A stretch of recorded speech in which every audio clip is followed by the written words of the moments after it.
the law is changing. This video will explore the alleged benefits and costs. As always, our motto is data, not feelings. I just received an email from Companies House. Companies House maintains the company register in the UK. Every year, registered companies must file a so-called confirmation statement. This statement confirms specific facts about the company, including the names of directors, ownership structure, and so on. The email reads as follows. All companies need to confirm that the intended future activities of the company will be lawful. You need to confirm this every year on the confirmation statement. You will not be able to file a confirmation statement without this statement.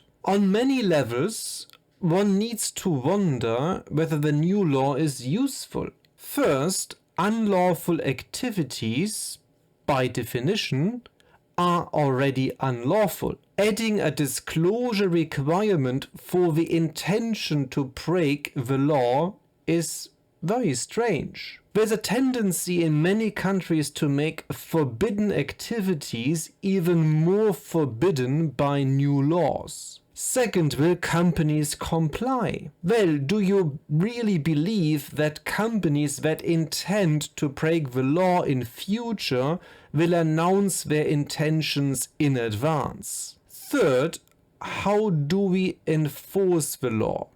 Well, again, that's difficult because it is already unlawful, so it does not really help you much. Now, what about the costs? That's easier to measure. Well, the price of a confirmation statement was increased to £34 from £13.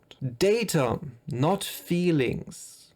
Can we assess the total economic costs? Well, there are 5.6 million registered companies in the UK based on data from 2023. Hence, increasing the fee from £13 to £34 translates into an additional expense of £117.6 million.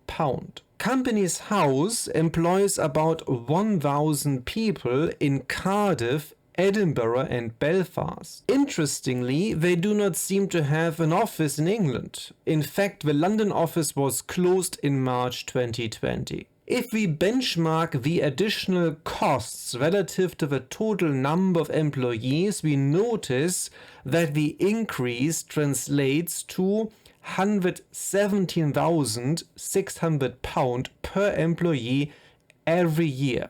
Now, this is quite colossal, to be honest. One has to be fair that additional changes were made that should improve the quality of the company register. However, one should question whether the expected benefits justify the additional costs. This is all for this video. I will see you in the next one.